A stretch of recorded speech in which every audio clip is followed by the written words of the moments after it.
New era, baby.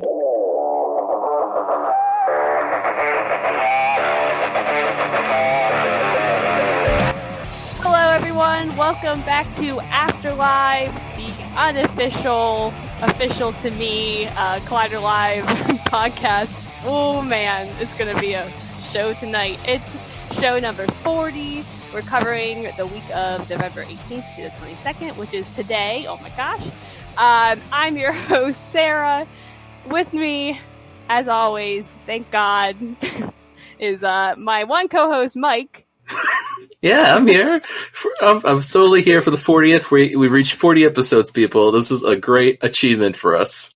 Yes, we did it. We didn't get canceled yet. We made it to 40. Also with me, of course, is my other co-host, Shawn. Detective Pikachu is vastly overrated, and people need to start accepting that. Anyways, how's it going, guys? Wow. Wow, we're off to a great start. We're off to a great start. And this will be my last show on After.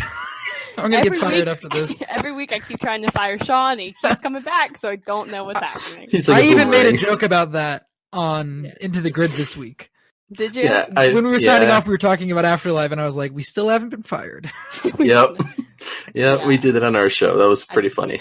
I bring it up with Josh every week. No, I'm just kidding. So we have a interview that Trisha Hershberger is going to be joining us later on in the show. So we're going to do things a little different this time. We're going to talk about Collider Live at the front of the show, take a break, and then we'll have our guest join us.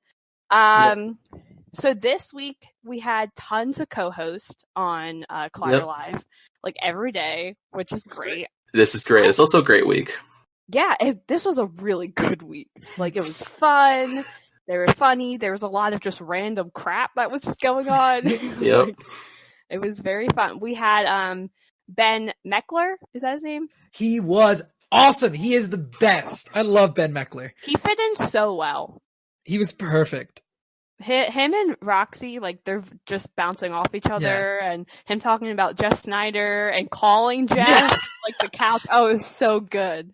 Him and Riley also were bouncing off each other. Because, Riley plays along with the bit, and, Meckler is a walking bit.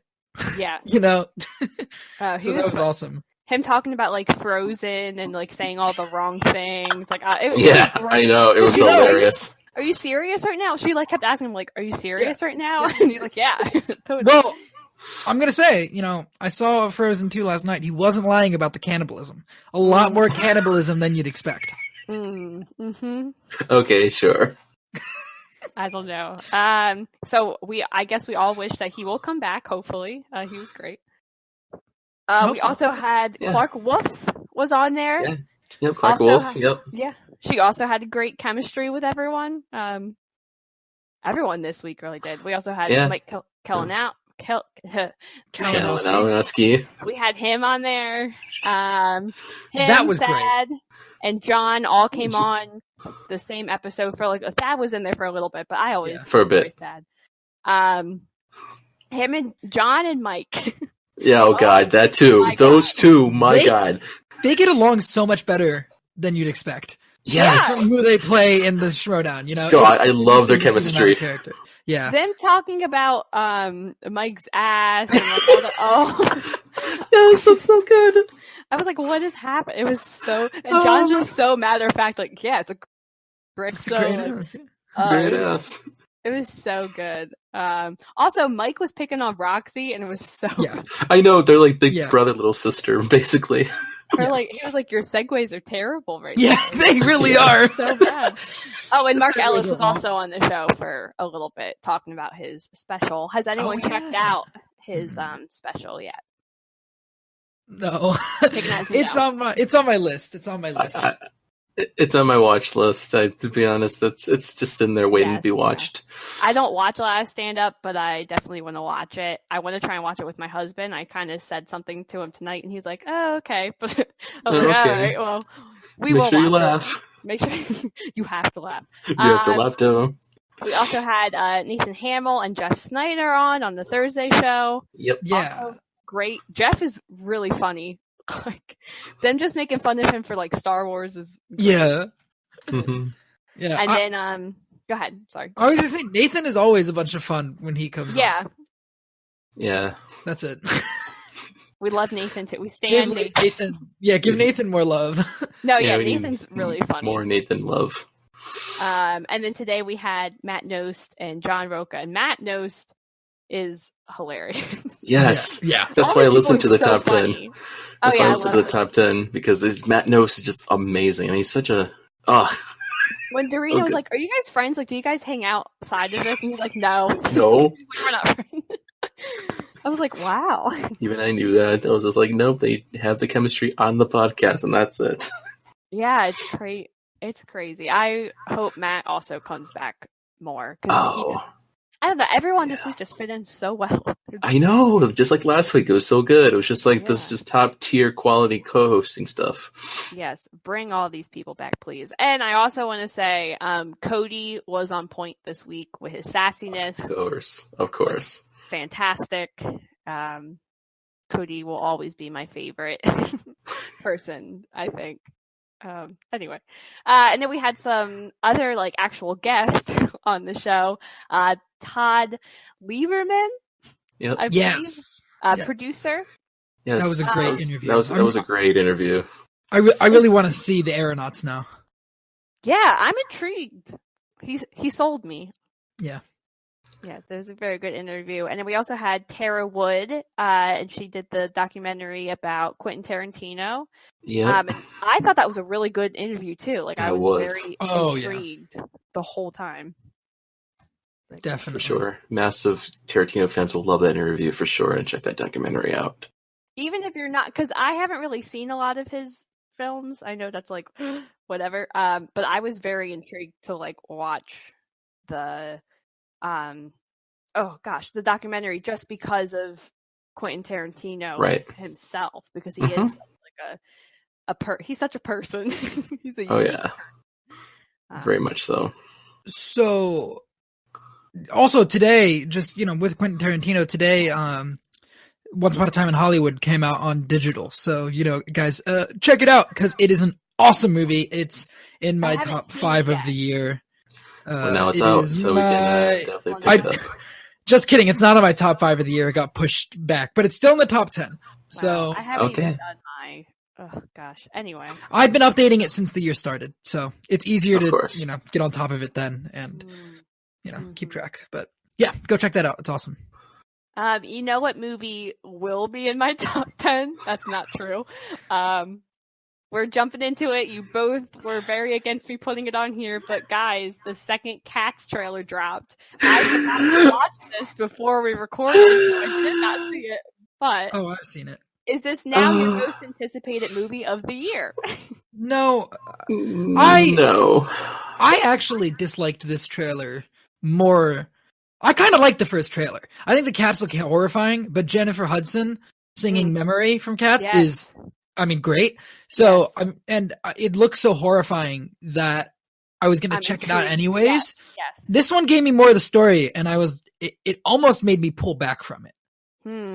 I was like, I started to lose some of the intrigue, and I started to realize what the movie was, and I was like, I don't really know if I want to watch this. Whereas the first trailer was just so horrifying, but also so intriguing and so almost good in a way with the singing that it was like, all right, I got to check this out.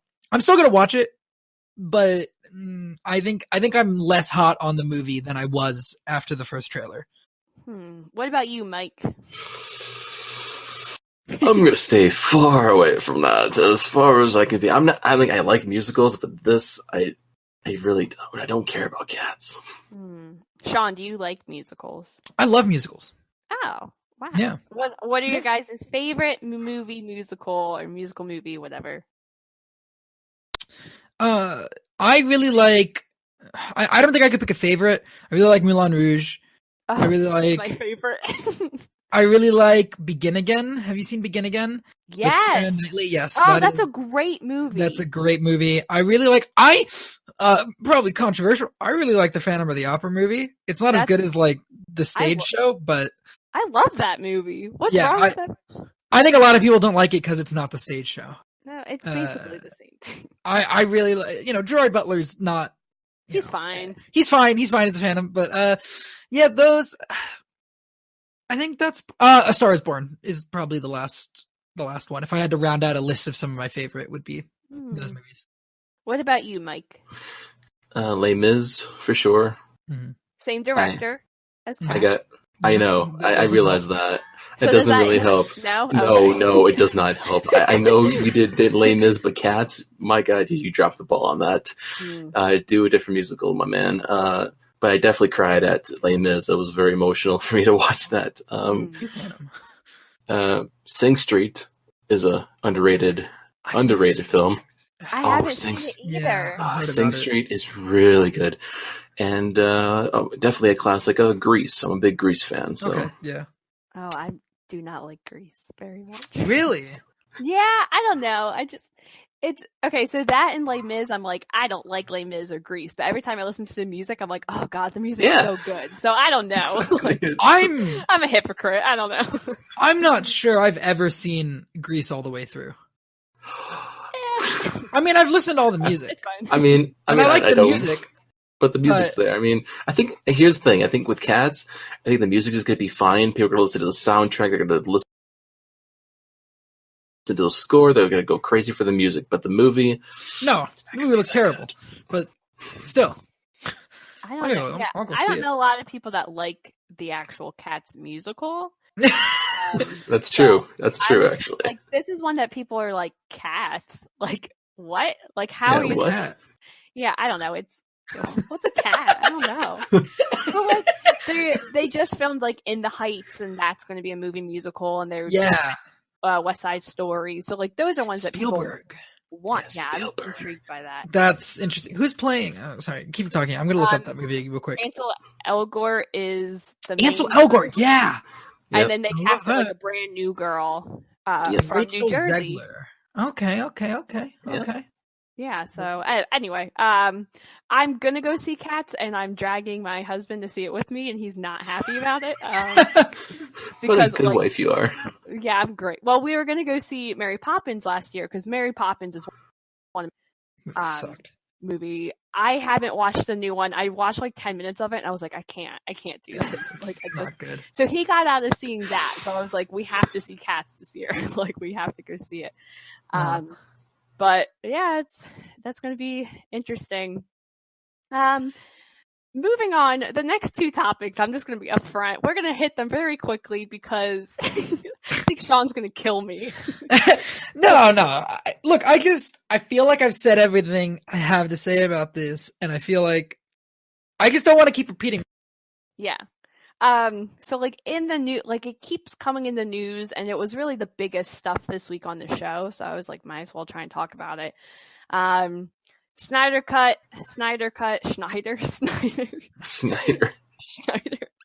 Oh my God. The Snyder cut is gonna get released. Yeah. Do we all agree with that? It's gonna get released at some point. It's coming out. Yeah. I think HBO Max. Yeah. I think I've heard that too. All right, moving on.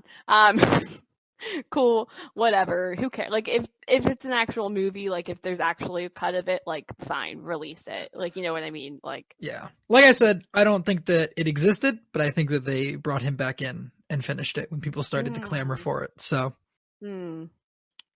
interesting. All right, moving on. And then, sorry, go ahead. I was gonna say, were you gonna hit on the Henry Cavill part? Yes. Okay, sorry. Henry Cavill said that he's not done as Superman. He still has the cape in his closet. Do we think he literally still has it, or is that just a metaphor? No, I think he still has it, if it ever existed. It might be CG. Okay. But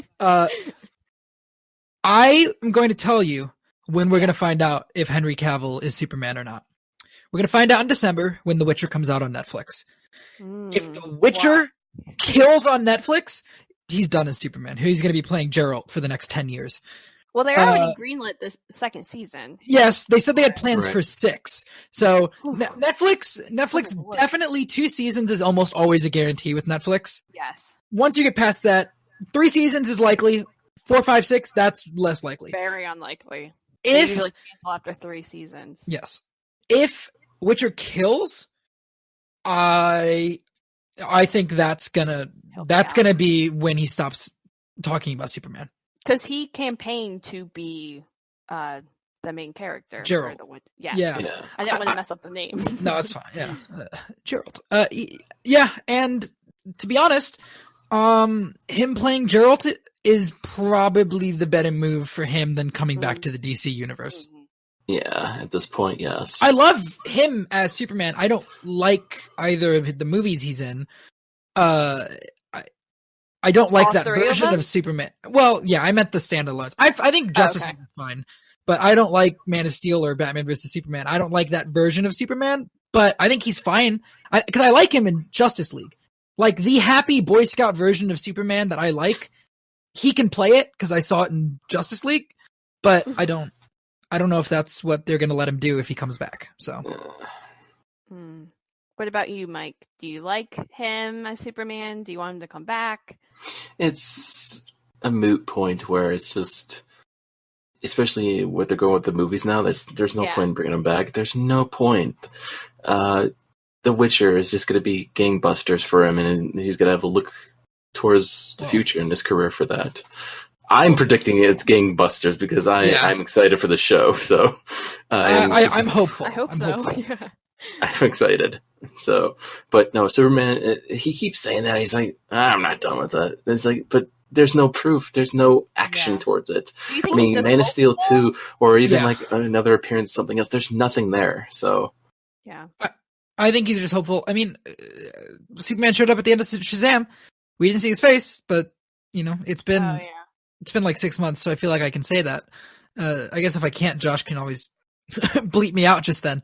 But it's fine.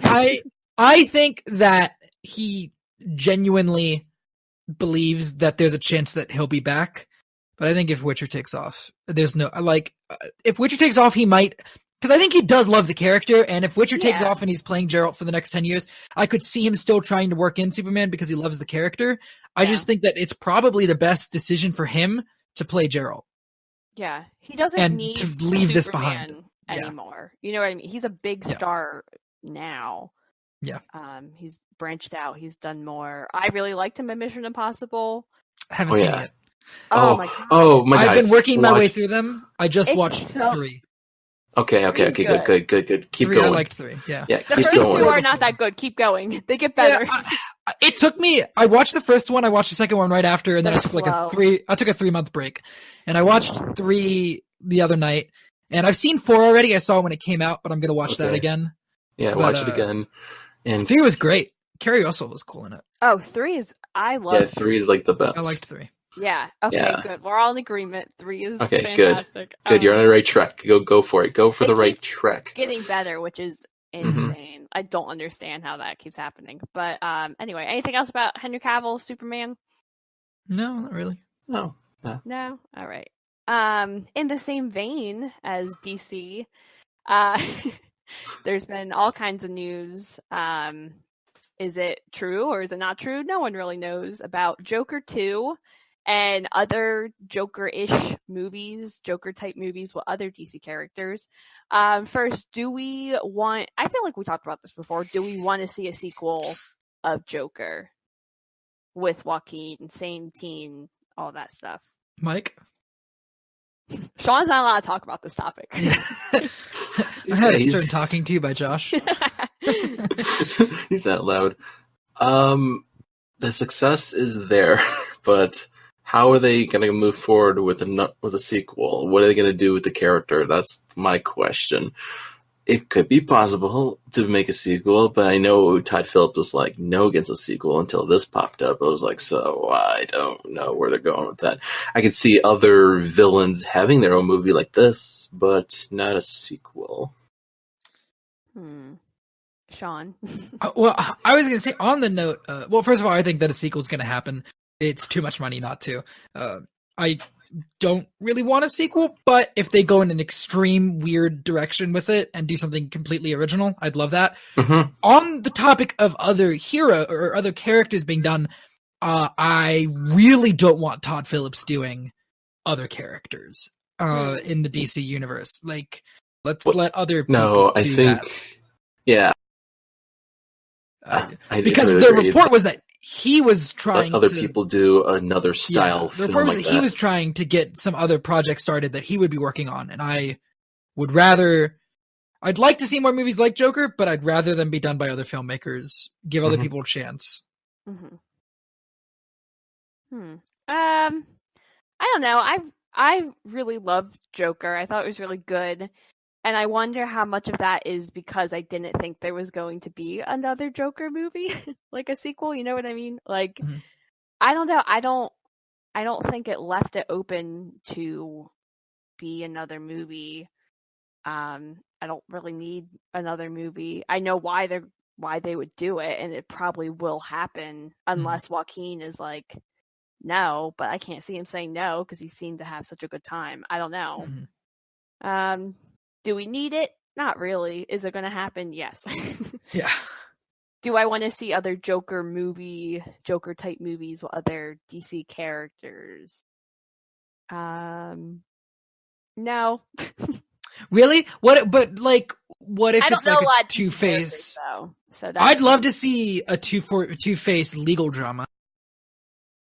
I think that'd be cool. I want to see other standalone movies, but I don't want them to be like gritty, weird, unless they have to be. Like, I don't want like a weird, gritty. Is it real? Is it not real? Right. Yeah. Just like because I feel like that's what they would do. Like, that's what the studio is going to be. Depends on which way they take it. That's the thing about it. But we're just saying, like, a film that would focus on another character like Joker, but not so gritty like Joker, because Joker is kind of a gritty character. I mean, there's other characters like Mr. Freeze, for example. He's not a gritty character whatsoever. So what characters do you totally guys focus on the story like that? Well, after I just said it, actually, I'd love a Two-Face legal drama where he plays with Harvey Dent and then, gets his face all messed up and goes on goes to get justice or whatever in his own way. But I think Two-Face would be cool. Lex Luthor, I think, is the obvious choice. Yeah. I don't know. I'd like a cool like Catwoman movie, but they're using her, so. Do you think we'll get a Catwoman movie since we already have one? No, well, maybe in the DCEU, not like this, because they're using her. They're using her in the Batman, so. Right. Do you think it would be Zoe Kravitz if they were to do like a spin-off or whatever? In the DCEU universe? Like in the Batman universe? Yeah, if they're gonna do a Catwoman movie, it'll be that character. It'll be with her. Yeah. Yep. I don't think we're going to see the Joker in that movie. Or maybe in the last of the Matt Reeves trilogy, he'll give us Joker, but I think that's part of the reason why this movie happened. Do we want to see him in with Robert Pattinson?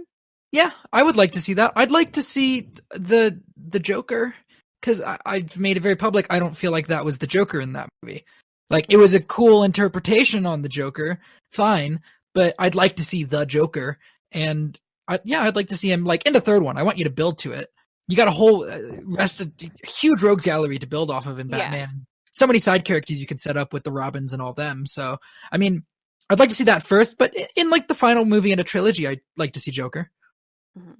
Do you want him to be Joaquin, or do you want it to be, like, a completely different character that was inspired or whatever? How people, like, are I don't want Joker to be in the same universe as Batman. You want to see a Joker, but not the Joker.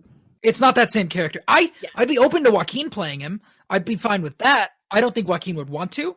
And I think that might get too confusing for people. So, new actor, bring somebody else in. It's such an interesting role. Background, Yeah. Well, yeah, similar. Different take. I think less humanized. More of the Joker from the comics, just a psychopath. Kind of like Heath Ledger's, or is his? Heath Ledger's is pretty accurate, I think. Heath Ledger's, something like that. Something that's less of a human being and more of just like a force of evil. Yeah, we'll probably see Joker. A Joker character, not necessarily the Joaquin one, but we'll probably see Joker again by the time Matt Reeves. Because if he's starting with so many villains, it seems like he's very interested in the villains. Like, I'm sure we'll see the Joker at probably the end. Yeah. Of the trilogy, or however many. I think we'll get teases of it. Yeah. But very interesting. I'm hoping not until the end. But we'll see what DC does. Because as you know, the only thing we can guarantee about this whole situation is that the studio will take the exact wrong lesson from the box office. Yes. That's how it always works. So we'll see. Yes. Anything else about Joker? Okay. Moving on. We'll wrap up with Star Trek real fast, and then we'll take a break and introduce our guest, right? Sound good? Yeah, that sounds good to me. Okay, so yeah, that's fine. Yep, perfect. All right. Star Trek 4 movie. Has it always been greenlit? Like it's always been. They've been trying. They've been trying to greenlit the fourth one. Yeah. Okay, but it's not greenlit still, is it? I don't know. I don't think so. I think they're just. I think he's just developing. Yeah. I think the director on hand is gonna. Pitched. Okay, so Noah Hawley went in, pitched an idea, is going to write and direct, but it hasn't officially been greenlit yet. That's from our understanding of it. Yes. Okay. What do we think? Sure. I haven't watched Legion. That'd be cool. I never thought that the Quentin Tarantino thing was going to happen in the first place. Oh, it's no, it's not going to happen, Mike. It's still. I think you so. Think he's going to do his last movie? He's going to be Star Trek. Well, no. I think so. I totally think so. Don't you? No, I'm sorry, It's Mike. going to be a spinoff. It's going to be totally there. It's going to be there. The talks are still going on with it, damn it. I want to see. The talks are still going on, and somebody is going to offer him more money to do a different movie. No, I think it's going to happen. I'm hopeful it's going to happen, and I'm excited for the fourth movie here. To see it. I'm excited for everything Star Trek. Just give me the goddamn movies now. Yeah, I liked the first two of the Abrams. What if we have that one and this one? Or do you think it will just be Quentin Tarantino or this one? I think Quentin Tarantino's not going to make that movie. But also, I think there's a chance they both happen. CBS and... Who owns CBS? Is Star Trek Paramount? Maybe. I don't know. Whoever owns Star Trek, whoever owns CBS is going full out on the Star Trek content right now. You've got the Picard show coming. Discovery is going into season 4 or something. They're trying so hard to bring Star Trek back and make it relevant. So I think Star Trek 4 is most definitely happening.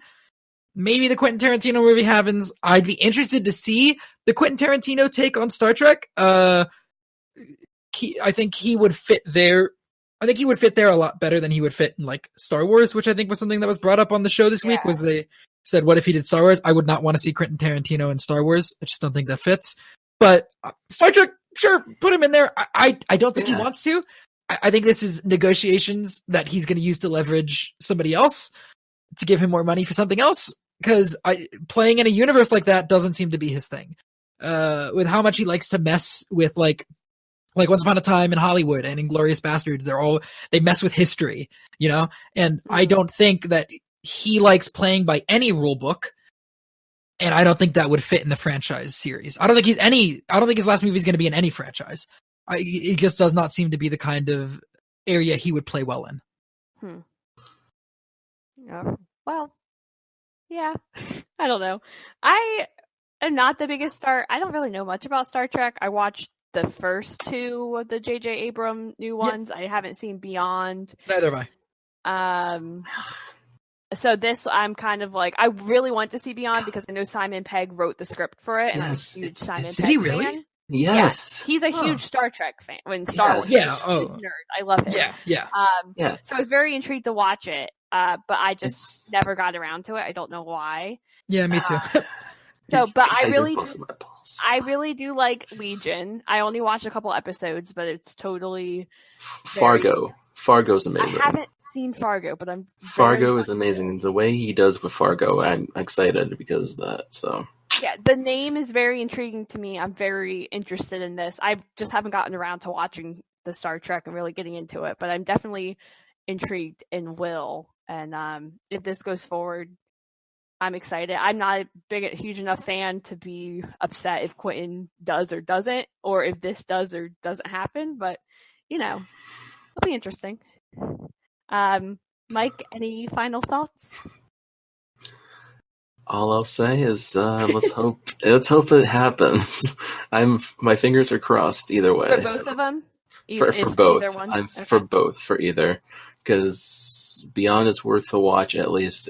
Some people didn't like it, but Simon Pegg put his heart into the script and it shows. So are you a big Star Trek fan? Like, do you like Star Trek? Oh yeah. I did not know that. Yeah. Yeah. Oh yeah. So do you like the new movies? Yeah. I've been watching the movies since they came out. J.J. Abrams did a great job with the first one. Second one was okay, and like I said, the third one it's decent. So that's why I'm excited for this new movies popping up now. It's like, oh come on, it's been so long. It's been 3 years since Beyond. Just give me some more Star Trek movies. Mm-hmm. Yeah. But Star Trek still has its shows. It's based on television, so TV's still thriving. But the movies were just better than ever. Yeah, movies were pretty cool just because they went with the original crew cast just to go with it, and then just I want to see more adventures with that and see how it goes. And 4 might be different than 4 might be a bit different because they originally wanted to have Chris Pine and Chris Hemsworth to come back and have those two converge because it'd be me and his dad in a different timeline, blah blah blah. But that's not going to happen. So I'm kind of curious where 4 is going to go if that's not the case. I would not count that out just yet. Maybe. Well, Men in Black did not do very well. I would not count Chris Hemsworth showing up in that movie out just yet. He does smaller movies. I don't know if count Ghostbusters or things like that as smaller movies, but I mean, any movie that's not Avengers, he does other movies for fun. So, but looking forward to it. We're gonna go to break real fast. Check out some of these shows on the Merc Movie Blog feed. We'll be right back with our guest Trisha Hershberger. Hey there, Schmodown fans. This is Josh the Merc Rainer, and I am here to tell you about my show, Talkin' Schmodown. Whether it's Andrew Guy getting hit with a chair, John Roca screaming, outlaw, or the emotional retirement of the Shire Wolves, I talk about it all. So you can catch me right here on Anchor and all the other major podcasting platforms. So, as I ask every episode, are you ready to talk Schmodown? I am.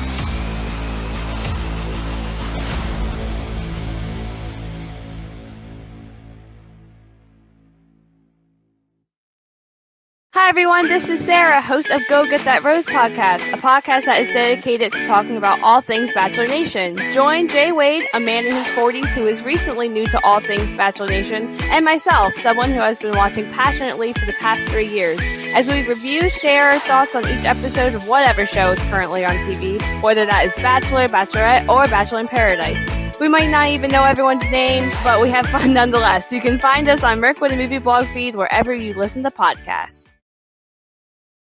Hello everybody, Jay Wade and Kaylin here to tell you about SEN Afterlive. It's an after-show podcast where we expand on the week of craziness on SEN Live, as well as have guests on to join in the fun. Yep, and we get personal too. We do movie reviews, and at times we go way off the rails, which I guarantee is always Kaylin's fault. Hey, how rude and not true. So, come join us on the Merc with the Movie Blog feed, and remember to rate, share, and subscribe, and as always, enjoy. Hey everybody, Shawn and Wade here to tell you about our new review show following each episode of Disney Plus's The Mandalorian. Dude, yes! Boba Fett! Not exactly, Wade. Set in the Star Wars universe, The Mandalorian takes place 5 years after Return of the Jedi and follows a Mandalorian bounty hunter beyond the reaches of the New Republic. Yeah, Boba Fett. Did you even watch Return of the Jedi? Never mind. Join us here every week on the Merc with the Movie Blog feed.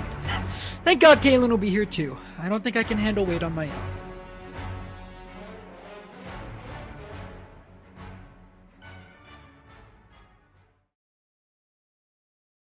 Welcome back from break. Hope you guys listen to those shows. We are joined by online tech and gaming host, and she's also a Twitch partner, Trisha Hershberger. Hi, everybody. Thank you so much for having me. Thank you so much for coming on. First of all, I'm just going to ask you a little bit about yourself. What are some of your fandoms, some things that you're interested in? Oh, man. So many. So many things. Big question. Big question. Yeah, I feel like you guys probably get that a lot on this podcast with the people you bring on. When you say, what are your fandoms? You're like, oh, cool. Is this like a 3-hour podcast? So I guess for me, Lord of the Rings is a huge one. Game of Thrones. I'm a big fantasy fan and epic fantasy fan in general, and that stems from the amount of Dungeons and Dragons that I've played throughout my life. So I love tabletop gaming. I love Dungeons and Dragons. I love other tabletop RPGs like Vampire the Masquerade and pretty much anything in the New World of Darkness repertoire. I like really complicated board games of all types. I love video games and I'm fortunate enough to work in the gaming industry. And then the gaming industry kind of at a young age led me into technology because my parents were the parents that wouldn't buy me a console. So I had to learn how to make my computer run all the games that I wanted to play. So I became a PC modder quite early out of necessity to feed my gaming habit. And then I love comics too. Big Marvel and DC fan, big Lock and Key fan. I cosplayed for a little while, but ever since I 3D printed a tiny human, that has kind of gone by the wayside. That's a good way to put it. Right? I love that. That's exactly what my body did. But because I did that, I don't want to leave sharp and pointy things lying all over my my place while my tiny human runs around. So I don't really make cosplays anymore. I still cosplay sometimes, but I'll usually commission them. But I miss making cosplays because that was really fun. And let's see, what other fandoms? I probably hit my major ones. That was Star Wars, sci-fi, but I feel like everybody can say that now. So Magic the Gathering is awesome. Yeah, I think I hit most of the biggies. You guys will go on to mention something else and I'll be like, oh, that too. That's kind of my only nerd blind spot is anime. Okay. I don't really know anime at all. But yeah, pretty much everything else. Tech and gaming specifically. Tech, gaming, and fantasy. That's interesting that anime is your blind spot. I've never really been able to get into anime, but I feel it's exploded in such a huge way over the last however many years that it's almost rare to find somebody, especially somebody in the space that you operate in, that has that as a blind spot. That's interesting. Yeah, it's totally rare. I mean, I think it's just that, when I was younger, I grew up that I didn't really have access to the internet regularly until high school. I think my freshman year of high school, I remember dial-up modems. So, I mean, you had to do some real work to get anime in America at that point in time. It was not like you could just turn on your TV and see Dragon Ball Z. So I didn't hit it at that right time. And a lot of my friends got super into Dragon Ball Z and Sailor Moon and stuff like that when that did come out a few years later. But I think I was too busy playing Diablo. I'll be honest. Too busy playing Diablo around that time. And yeah, so I didn't go down that rabbit hole hard, but pretty much all of my friends did. So you, too busy playing Diablo, into video games from a very young age then? Yeah. Oh, yeah. Okay. I started asking my parents to get me video games probably when I was 4 or 5. Okay. And I was the oldest kid in my house. And my parents, this was the 80s when video games were marketed towards boys exclusively. And so my parents were like, that's not for you. And I said, no, this is what I want, please. Can I get this? And so my dad got a hand-me-down, someone at his work was getting rid of an old COM 64. And my dad was like, this is video games, right? That'll do. She'll be cool with that. Now, at this time, the Nintendo Entertainment System was out. So what I was asking for was the NES. And my dad comes home with this COM 64. But kind of the cool thing about that is I get to say, like, I learned on a COM 64. Like, I go way back retro. And then I always have to preface it with, well, I'm not that old. Like, I got it hand-me-down way later. It's not like I was, like, you know, playing it in the 70s. But anyway, so because of that, I got to play a lot of like the really early text-based adventure games and stuff like that. And then eventually I got an NES. And then I think when people were getting rid of their NESs to get a Super NES, that's when I finally got an NES. And then after that, my parents were like, nope, you're addicted. No more. We're not getting any more of these. You're done. And then I learned how to mod our home PC so that I could play Monkey Island and King's Quest and the original Doom and all the stuff that I wanted to play. So starting from a young age and playing, I think everybody has that game that like blows your mind and like you're like, oh wait, games can be all of this. What was that game for you? The blow my mind game for me was probably Myst. Okay. Because that was, I didn't play Myst when it first came out. I played it a few years later and it was my freshman year in college. Like I had kind of had a CD-ROM of it. Take you back. I'd had a CD-ROM of it like sitting around and I was like, okay, I really want to play this game. And for me, when I got to college, I was like, wait, I only have 2 classes a day. This is so many hours for video games. So I went hard into Myst and ended up beating it in 48 hours. And other people that I had just met in college, because it was freshman year, were like, oh, that game's really hard. You're not going to beat it without a walkthrough. And so then, of course, it became a personal vendetta. But I did. I beat it in 48 hours with no walkthrough. I probably skipped meals and didn't sleep. But that was the first game I had played that like just drops you in not knowing anything. And you completely have to figure out your surroundings in game and who you are and what you're even supposed to do. And it was the first game I had really played that felt like it was for adults, because a lot of games at that time were really geared towards kids. And so because of kind of the in-depth lore and people say it doesn't hold up, but for me, I have such like a nostalgia boner that it's amazing for me. But yeah, I love it. I think it's amazing. I think it did a lot for kind of that. It kind of set us up for that genre moving forward in PC gaming. Do any of you guys have a game that's like your game that is the whoa, everything's amazing game? It's probably KOTOR 2. Oh, great pick. Yeah, I'm very young. But I would watch my dad play KOTOR 2. And that was like, oh, wow, Star Wars is more than just like the Empire versus the Republic and blowing up space station stuff. And there was some depth to it. So that was my like, wow, this is a really compelling story in like a game. And that's kind of what I've been gravitated to. But you mentioned, how Myst kind of drops you into it. And it's like, there's nothing, it doesn't really tell you what to do. Have you played this year? I'm sure you have, but have you played Outer Wilds? Yes. What did you think of that?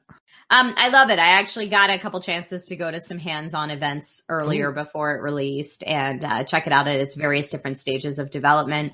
And this is a game I've been looking forward to for a long time. Obsidian always knocks it out of the park. They always have that like wonderful, their writing style is just so good. Like their character dialogue is so witty and funny. And I love the way that they tell stories. So even though traditionally shooters are not my first choice of genre to play, the RPG elements and the writing kept me in. And that game has a pretty funny opening and introduction to that world as well. For sure. Are you playing it? Have you beaten it? I have not beaten it. I was playing it a lot, and then Fallen Order came out. Of course it did. Yes. Yes. But did you, because this is an experience I had, I don't know, have you played KOTOR 1 and 2? I assume you have. Yep. Mm-hmm. Yeah. So I guess I had this experience playing Outer Worlds where when I got to like the ship, the hub area for the first time, and I looked around, it felt like KOTOR in a weird way that I wasn't expecting. Oh. Because I wonder if they were inspired by that. I don't know. I hadn't heard anything like that. I don't know. I had expected the Fallout feelings that I got while playing the game, like especially on the planets. That definitely feels like Fallout. But when I got to the space station and I had like the two companions with me, and there were all these aliens around or whatever, and or I guess not aliens, but all I could think of was this feels like KOTOR in a weird way, and the music almost felt like Star Warsy. It was interesting. Dude, everyone's saying that Jedi Fallen Order is the best Star Wars game since Knights of the Old Republic. Yeah. Have you played it? What do you think? I am about 2 hours in. Oh, okay. Yeah. Jedi Fallen Order. So far, it feels amazing.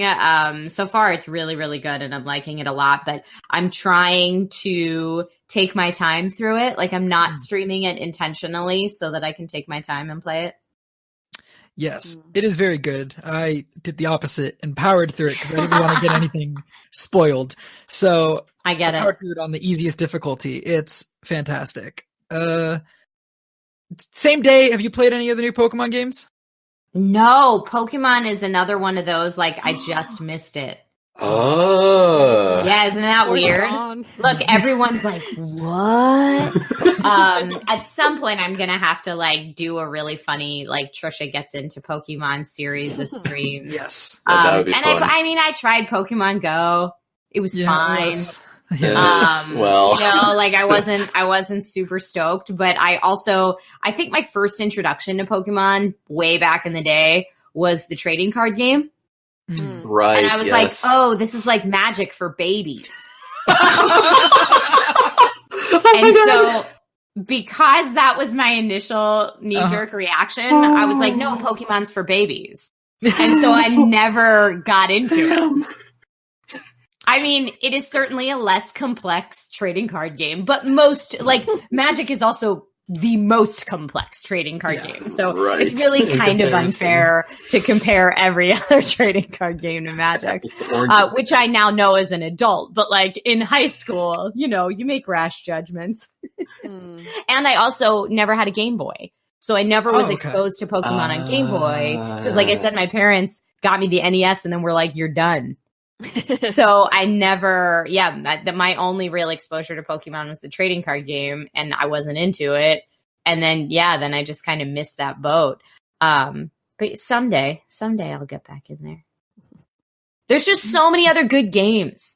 There's so many other good games, and there's so much good TV right now. And like, it is a golden time to be a nerd. Thank God. Like, as someone that got picked on so much she had to transfer schools, that's me, by the way. You can't see me pointing at myself. But as someone that got picked on so much as a kid, she had to transfer schools. Like, it is insane now that popular culture is comics and D&D and video games. Like, I got made fun of incessantly for talking about that stuff in school. But yeah, so because it's such a good time to be a nerd, there are not enough hours in the day to consume all the content that's out there. That's true. There's really not. I'm still an episode behind on Watchmen. Watchmen's so good. It's very good. You mentioned, golden age for nerddom.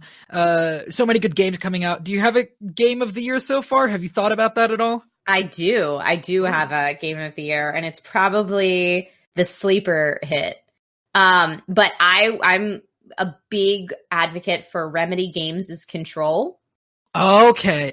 Not a ton of people have played it. It's very, very, very highly praised within the gaming industry. Yes. But I think as far as like mass appeal, I don't think a lot of gamers that aren't in the industry, it's even on their radar. But it's something that, again, I had kind of seen at E3 a couple years back in its very early stages and really followed it ever since. It grabbed my attention right away 2 years ago at E3. And I was like, oh man, this is a game to watch. And then as I saw more and more come out about it, I loved everything I was seeing, which is kind of rare. Sometimes you get really hyped about a game in the beginning, then you see stuff from it and you're like, maybe. But this was a game that every step of the way I was like, nope, this looks great. This looks awesome. This looks great. And then when it finally came out, I started streaming it right away. And I just completed my playthrough of it like a week ago. But there's one specific part in the game that is in the top 3 video game sections I think I've ever played in my life. Oh, wow. Like, there's one specific section of the game that you're like, this is just art. I am playing pure art right now. So I gotta hand it to Remedy. They did an amazing job with this game. And especially if you're someone out there who likes the Alan Wake games, this is going to be so up your alley. Or if you like kind of X-Files-esque conspiracy theories and UFO and paranormal, and kind of if you like all that kind of if you go down those internet rabbit holes to find when people write that they had an event or they had a sighting or an experience. This game actually draws real people's experiences and brings it into the lore of the game. It's super well done and super creepy. And the gameplay is part shooter. They call it an action RPG, or action adventure, but it's a shooter, but you also have telekinetic abilities.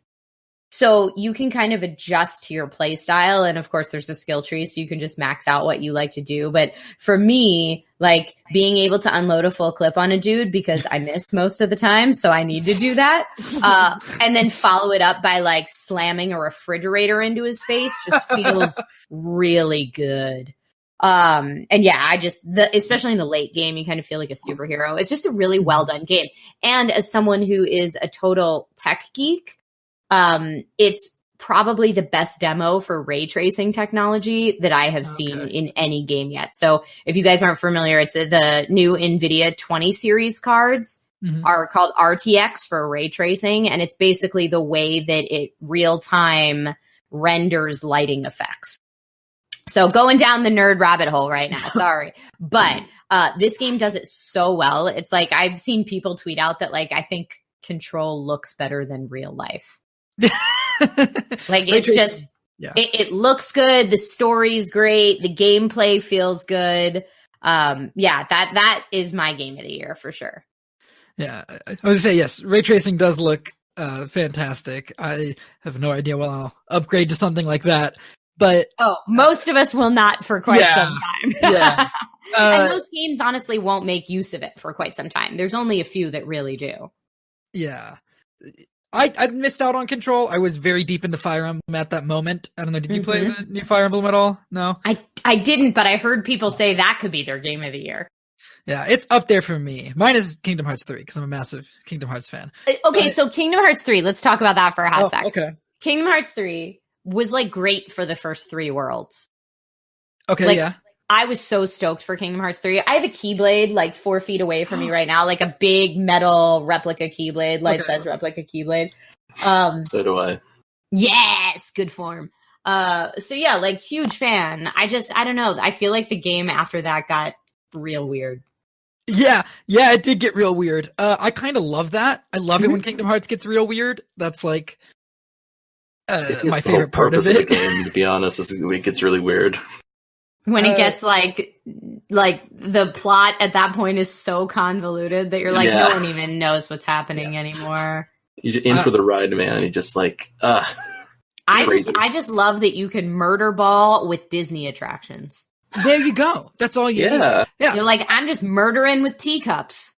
Exactly. You've got a pirate ship that just goes back and forth and kills everything in sight. It's perfect. Sure do. The Carousel of Doom. Carousel of Doom as well, yes. Bringing it back a little bit, because I do want to talk about this. You mentioned Dungeons and Dragons a lot, and you are hosting the Dungeon Rundown? I am hosting the Dungeon Rundown, yeah. And that's on it's Caffeine. On Caffeine. Caffeine.tv is a free streaming platform, and kind of their thing that sets them apart is that they have zero latency, so chat is all real time. Oh. There is no delay, which is very cool. So if you can if you have a stream or a show that can really make use of that, that's a very cool platform to be on. I think it's still technically in beta, or maybe it just officially launched into its final form. Caffeine, the app, I don't remember. But Dungeon Rundown is the after show for their D&D show, The Dungeon Run, which is DM'd by Jeff Kanata, if you guys know him. I know him because he's done tech and gaming stuff for eons on the internet. So I know him through those circles. So it was funny when our paths kind of crossed on this, because I didn't know that he played D&D and he didn't know that I played D&D. Now on that show, I don't play. I get to interview everybody about the prior week's episode. And, you know, it's fun because sometimes we get into the nitty gritty of the game mechanics and why a certain spell couldn't have been used here or could have been used here. And, you know, were people really role playing their class or their alignment or religion, you know, like all that kind of stuff. And it's a lot of fun. It's really fun to just chat D&D once a week. Yeah, that must be. I just recently started to get into D&D. I've been enjoying the hell out of that. Congrats. Yes, it's very much fun. It's, you know, it takes a good group. It does. You have to find the right people. Yeah. It's a process a little bit. Yeah. So, are you playing 5th edition? I'm playing 5th edition. Yes. Okay, great. I mean, I feel like 5th edition is very newbie friendly. It's not too overly complicated, yet you have the option to make it more complex if you are a more seasoned player or just a player who likes having all those complexities in your game. Mm-hmm. And I really like that about it. I learned on 2nd edition AD&D, which was like super complex. Yeah. And I love it. So for me, I'm like, what do you mean we don't have 10 mathematical equations to do to find out if this hits? Pretty much. But I'm in the minority on that for sure. You're the person that got me into D&D. I think maybe 3E, or is that something? 3.5. 3.5. That's what I was going for. I think that's what he said he liked. I think whatever people learn on. No, the controversial one is 4th. Friends don't let friends play 4th. Okay. Mm-hmm. But no, 5th is a good mashup. That's a good one to learn on. If you're getting started now, I think you should definitely be playing 5th. Yeah, it's been a ton of fun. It's not too difficult to learn, and our dungeon master is obsessed. So it very much helps because he reads the player's guidebook and all that for fun. So that's how it should be. Yeah. So he knows everything and he helps us along. It's a lot of fun. So what is I know you're hosting the show. Would you ever, or the after show, sorry, you're hosting the after show. Would you ever want to be involved in something like the dungeon run, playing live? Yeah, so I've actually done a lot of live tabletop RPGs with Geek and Sundry over the years. Oh, okay. Right, so yes. I was on a show called Foreververse that now I think is on Pluto TV because I randomly get people that are like, hey, I just saw you on my TV. And that show is legitimately from 3 years ago. So I'm like, you what? But yeah, Foreververse went on for a long time. That show went on for years. And that was cool because we hopped systems.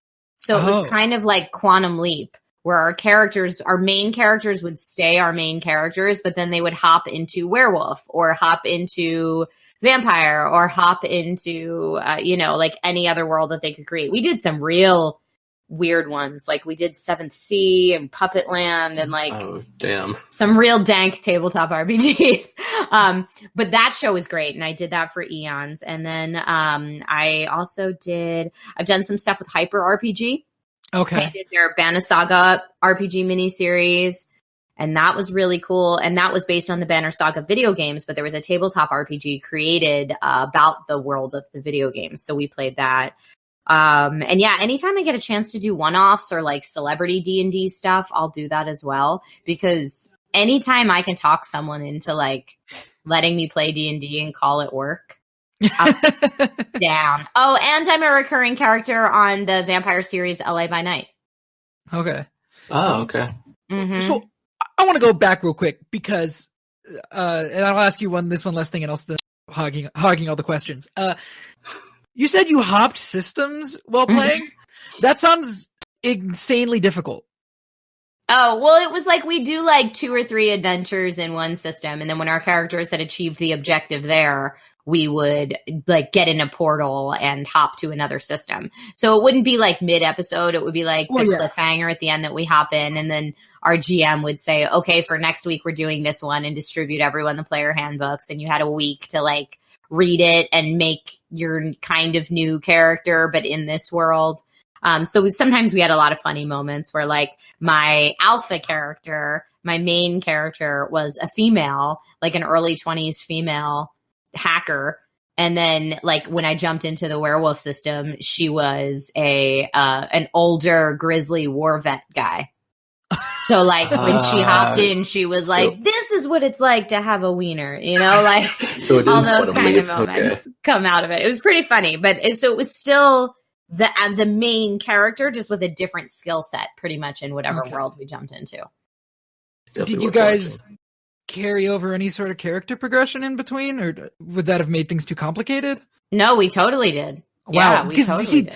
That's the part that I feel would be the most complicated part. Not having to like remake the character in the new system, but then having to continue the progression part of it. Oh yeah, well, your alpha character sheet stayed the same. Okay. So like my my main character, who I was, stayed the same and progressed throughout the different adventures. And then every system you had like a different in-world character. It was really cool. It was GM'd by Ivan Van Norman. And he's just a wildly, wildly talented GM. All right. I want to go back in time. So when did you move out to California? I got my degree in classical theater and then moved out to LA pretty soon afterwards. I had one of those, like, you know what, I'm just going to do this moments, and printed out a map all the way from Pennsylvania to California. And I got on roommates.com to try to find a roommate. And instead of finding someone that needed a roommate in LA, I found another girl who lived in Pennsylvania who also wanted to move to LA and needed a roommate. And so then we decided to follow each other across the country, so that if one of our cars, because we both had super old cars, because, you know, you're like a teenager, so you have whatever you can get. So that if one of our super old cars broke down, we weren't like stranded in the middle of nowhere by ourselves. And I think we even brought walkie-talkies to communicate with each other back and forth in the cars. Nice. Because we were like, what if we're in a place with no reception and then your cell phone doesn't work? And like, so I drove out here with her, and she was my roommate for the first year. And yeah, I mean, I was a theater major, so I just, you know, I moved out here to audition, and I hit the ground running, and I auditioned everywhere I could. But when I moved out here, I didn't have any connections. The only person I knew was that girl who I had just met that I drove cross country with. Right. So yeah, I had zero connections. I had a talent manager that was back in New York City, because I was on the East Coast prior to that.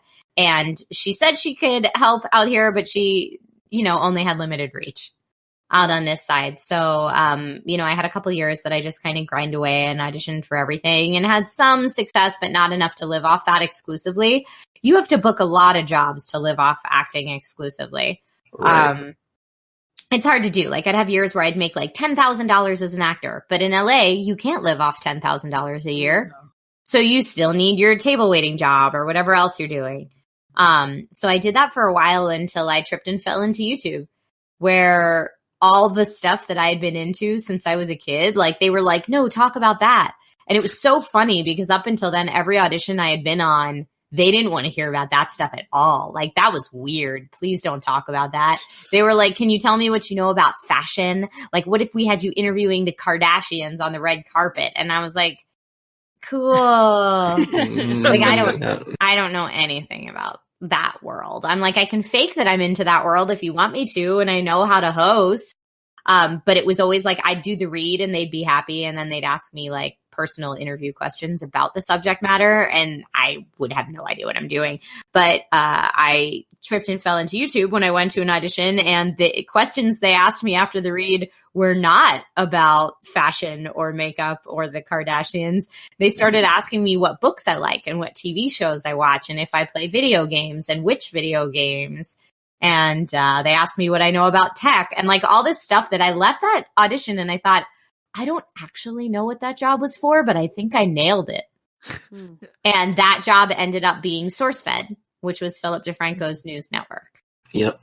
And I mean, I went to that audition, and it was for online news host. So they had me prepare 3 world news stories, and then they asked me a ton of questions about video games. So I was understandably very confused. Yeah. But yeah, they called me right away and said, we want to have you in for a screen test tomorrow. And I came in and I did more news on my screen test. And then they brought me in as a fill-in host for a little while. And then eventually they dropped the bomb of like, cool, so the reason we have you here is we want to launch a nerd vertical of this channel within like 6 months. So we want to bring you on full time to develop and do content for that channel. And I was like, okay, now it all makes way more sense. Because up until then, like they'd be like, oh, there's a big tech news story. You can report on that. But I wasn't really doing gaming news on that main channel. Like it would be things like tech news that hits the mainstream, like the Tesla Cybertruck that just came out would have been a perfect example if that was back then. Yeah. That's the kind of stuff I would cover for like SourceFed proper. But then once we launched SourceFed Nerd, then it was gaming news and comic news and movie news and all that kind of stuff. Cosplay tutorials, you know, all that good stuff. All that jazz. So that was really fun. And then once I kind of discovered that online, you can just be you. You don't have to try to play a role or fit into who you think they're trying to hire. Because as an actor, you go to every audition and you're thinking, what is the casting director looking for? I can be that. Whereas in the digital scene, you're not trying to be anything other than yourself. You just have to be the best you can be. Mm. Like be you and be you hard. That's how you internet. Yep. And fortunately that worked out for me. And so ever since then, I've kind of been like, oh man, traditional media can screw off. I'm not interested. Digital's way better. Yeah. And I wanted to talk about traditional media because I want to talk about the before YouTube bit because you acted in a few things before that. Oh God, yes I did. So what have you found? So I went through IMDb and I love this. The one thing I want to mention, I'm not going to mention the other ones. The one I want to talk about, I want to see if you know anything about this, any stories, but there's a extra part you played in Daft Punk's Electrorama. Yes, as sure the Robot did. Bride. That was a cool job. So how did you get that part, like that brief extra part, and what was it like being on the set for that? So that was like the first gig that I booked when I got to LA. And I think, oh my God, I love that you have the picture there. That's so funny. That is totally me. Yes. That is 100% me. Yes, tell me everything. So I think I applied to that job off Craigslist. Oh, okay. I want to say there was like a Craigslist posting for a music video. I don't know that they told us it was Daft Punk, but they were like, you're going to be in the desert for we'll bus you out to the desert for 3 days and you're going to be in robot heads in the heat. Oh. Only apply if you're cool with that. And like, I had just gotten here and I was like, yes, I'll take anything. Put me in the thing.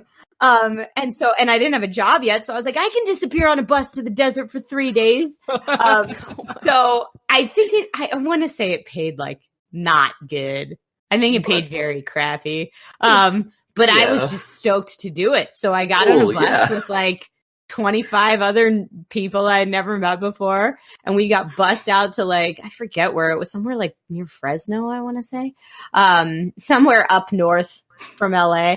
And then, I mean, we all got like roommates and I made friend with my roommate. We found an abandoned cat the one night after the shoot. And like, it was just such a random, silly, crazy LA story. And for that, it was for the music video, not the movie. And then they used footage from the music video in the movie. Yes, that's what I want to clarify. Yes, that was the case. Yes. Yeah. Yeah. So I did it was the Human After All music video, which is really weird. Yeah. But yeah, I was that robot bride that you have circled in your picture. I was also a robot in a business suit that I want to say was like blue or yellow. I forget. Really? I have to look for that now. Oh yeah. Everyone played multiple robots. Like I want to say almost all the extras they had are who you're looking at in that image. Like okay. There were not many of us. Interesting. Okay. Because it only says Robot Bride on IMDb. So yes.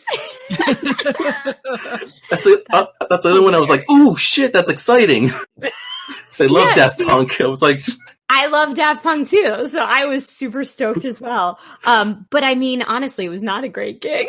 Well, I mean, of course, it's gonna be the case, but I just thought it'd be a good story for that. Okay, I want to hop back to YouTube now because currently there's a lot of going on with YouTube right now with the Federal Trade Commission and COPA. Do you have any thoughts about what's going on with YouTube in that right now? Honestly, I have begun my migration away from YouTube as a creator over the past probably 2 to 3 years. Mhm. I do not feel like YouTube is a very friendly space for creators right now. And I think that they're going through a lot of stuff from the business end that is kind of influencing their decisions. And I am not a person to, like blame YouTube as a platform or anything like that. I just, the way that I felt about creating for YouTube back in 2012 when SourceFed launched and SourceFed Nerd launched is astronomically different from the way that I feel about creating for YouTube now. And I find that there are other platforms that are much more supportive now. And so I'm investing my time and energy away from it. So to be perfectly frank, I'm not even following the nightmare that YouTube's in because I feel like every other second there's a new adpocalypse or something going on. And I just because I still have people who follow me on my YouTube channel that don't follow me on other platforms, I still want to maintain a relationship with those people. So to not just kind of abandon that, I vlog to my YouTube channel every other week. I do a live vlog to my YouTube channel every other week, but that's it. I don't put any other content there that's original content that I make. Interesting. Yeah, I don't know if you guys feel the same way. And I talk to creators that are kind of newer YouTube creators, and they just understand that of course you don't make any money from YouTube directly. You make your money on brand sales and Patreon and selling merch and all these other ways. But when I started, it was like, no, you're trying to get the views and the engagement and work the SEO because AdSense actually, if you had a good number of views, AdSense could actually pay. And now I feel like AdSense really only makes a difference for channels that at least have over 1 million subs, like at the bare minimum, and are constantly racking up millions of views. And on your channel, you do The Naked Truth. Yeah, The Naked Truth is the vlog series I've been doing forever. And that it sounds very scandalous, but it's not at all. It's not a sexy show in any way, shape, or form. The naked part of it is that there's no pretense because, especially when I first started working in YouTube, it was like, yes, be you, but also we need to brand you so that people believe that you know what you're talking about. And I kind of hated that. So, I was told, no one's going to believe you're a gamer if you wear pink, stuff like that. And I was like, I wear what I want. And now that sounds crazy to say something like that. But back then there was some truth to that. And so, there was this very much you have to wear a graphic tee and you have to put a purple streak in your hair and you have to have piercings and you have to wear these fake glasses. And then people will believe you know what you're talking about for PC building and gaming. Wow. Right. And so I started The Naked Truth just as a way to be like, hey, guess what? This is me just as I was put on this earth with no makeup. My hair is not styled. I'm not wearing any specific clothing to make you feel a certain way about who I am or what my knowledge base is. This is just me. And these are my opinions, not edited, not jump cut, just all the ums and likes and breaths and everything else in there because this is real life. And that's why I started that series 5 years ago, probably over 5 years ago.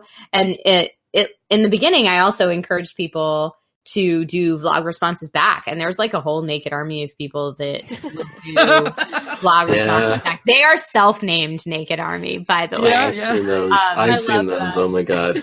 Yeah, but it's very much a being comfortable with who you are thing, not a sexy thing. No, it's brilliant. Yeah, I love that. It's so cool. I always need to give that disclaimer though, because there's a lot of people that will just see the thumbnail and see that the word naked is in the title and think, oh my God. Ooh la la. Yeah, no, if I was trying to make an ooh la la show, it would be framed very differently. My hair would be done. I'd have makeup on and I'd be doing scandalous topics. There's a way to produce that kind of show and I would be doing it all wrong. Oh my God. You did mention earlier that you did some cosplaying. Yeah. What was some of your favorite cosplays? Oh my goodness. Tough question. So many. And I always forget them. But I mean, to me, my favorite cosplays are the characters that I really, really just love so much.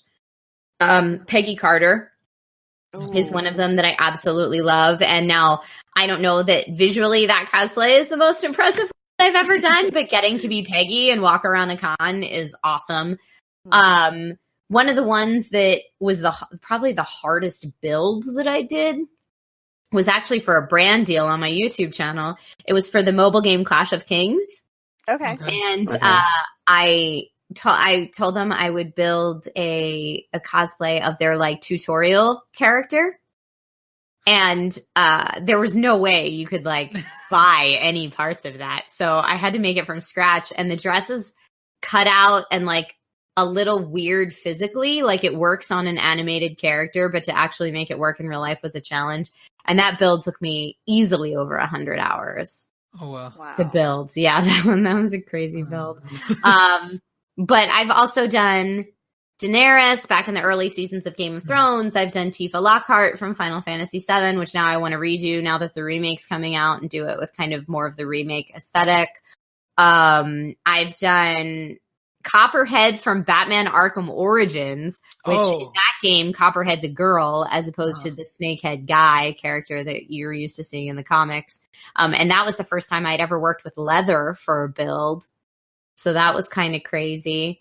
What are some other really fun ones that I've done? I did Gamora, and that was a hilarious one because that was right after I had my tiny human and I was still breastfeeding.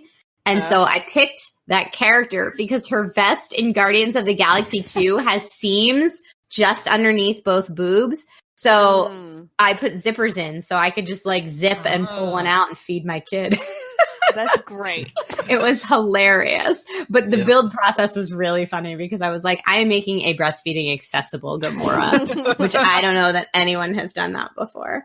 That's probably and then I really quickly learned that trying to take care of an infant when you're covered in head to toe green body paint is maybe the worst idea ever. Like, don't do that. That was a horrible idea. Do you have any dream like cosplays? Yeah, my dream cosplay that I will probably never do is Jessica Rabbit. And I say that I will probably never do it because I am too much of a crazy attention to detail person. That the way that her dress is in the movie is backless all the way down to the crack and totally strapless. And anyone that I've seen cosplay it, I've seen some amazing cosplays, but they're either backless but have straps or strapless but the back isn't as low. Mm-hmm. And it's because it's physically impossible. Yeah. I tried to design a thing because I've tried this cosplay before. I tried to design like a harness that sat low on my hips and like around my upper thighs that would then have boning that went to like hold up the chest part. And it did not work the way that I tried it. But you know, I'm like, I could keep trying things. So that's my bucket list, like Golden Goose of a cosplay would be to actually do that and do it accurately. But I don't want to do it if I can't do it right. All right. We're gonna move on to a rapid fire game that we like to do here. Mike, you wanna start us off? Sure. Rapid fire is the short answer fast question game. Yes or no. We will start off with 3 minutes on the clock, and we'll just answer your questions, and you answer as quickly as you can. And my answers are yes or no, or short answer, or short. Okay. Okay. Keep it as short as possible. Yes. Cool. And here we go. Does pineapple belong on pizza? Yes. Chocolate or vanilla? Chocolate. Harry Potter or Star Wars? Star Wars, but I love Harry Potter too. Who is the best Chris? Chris Evans, Chris Hemsworth, Chris Pine, or Chris Pratt? I'm going Chris Evans. Do you believe in ghosts? Sure. Okay. Who would play you in a biopic about your life? Oh, Lordy. I don't know. I'm going to say Zooey Deschanel just because she's the first quirky person I can think of. Okay. Our favorite one out of the bunch, bacon or sex? Why not both? Ooh, okay. Good answer. Beer, wine, or a cocktail? Wine. Cocktail close second. I'm not a beer drinker. What was the last movie you saw? The last movie I saw in theaters or at home? It doesn't matter. Just in general, last movie I saw was Endgame. I watched it again last night. Nice. Licorice War, Twizzlers or Red Vines? Neither. Ugh. We all got so offended. It's okay. Not for me. I'll give you all mine. Amusement parks or water parks? Amusement parks. Continuing the trend of giving you difficult questions, the most overrated film. The most overrated film. Overrated. Oh man. Half the movies that are nominated for Oscars every year. I swear to God. That's the answer. What was the one with Ben Affleck's brother, Casey Affleck? It was just so sad. Yes. There you go. I think that's the one I'm thinking of. Okay. I hated life for like days after that. Yeah. Okay. Best film trilogy. I'm very biased. Lord of the Rings. Pepsi or Coke? Coke. Another difficult one. The most overrated game. Half-Life 3. I mean, everyone thinks it's going to be amazing. And if it's never here, I would call that overrated. There you go. And that's Rapid Fire. Huzzah! We survived. You survived. You survived Rapid Fire. Thank you so much for coming on this show, Trisha. We had a great time. Thank you guys so much for having me. Where can the people find you, follow you? People can find me on Facebook, Twitter, or Instagram at thatgirltrish with no I in the girl. So it's just that GRL Trish. Or you can find me on Twitch or YouTube / Trisha Hershberger. Great. And that's just going to be a wrap up for our show. So Mike, where can people find you? People can find me on Twitter and Instagram at Mike Mixtape. I will say this right now. My friend Shawn Rangers podcast called Into the Grid. You can follow that on Twitter at Go Into the Grid. And we're on anchor.fm/Into the Grid if you want to listen in to our antics about Power Rangers. And Shawn, where can people find you? On Twitter at Shawn_AFK with Mike talking about Power Rangers, and Jay Wade, who does SEN Afterlife on the Merc with the Movie blog feed. He and I do a Mandalorian recap show, and you can catch that on this feed every week whenever a new episode comes out. And you can find me on Twitter at SCBox, so SSEABOCK. You can find the show on the American Movie blog feed on Anchor. Just go to Anchor, it's so much easier. We'll be back next Friday talking the rest of Collider Live. Have a great night, guys.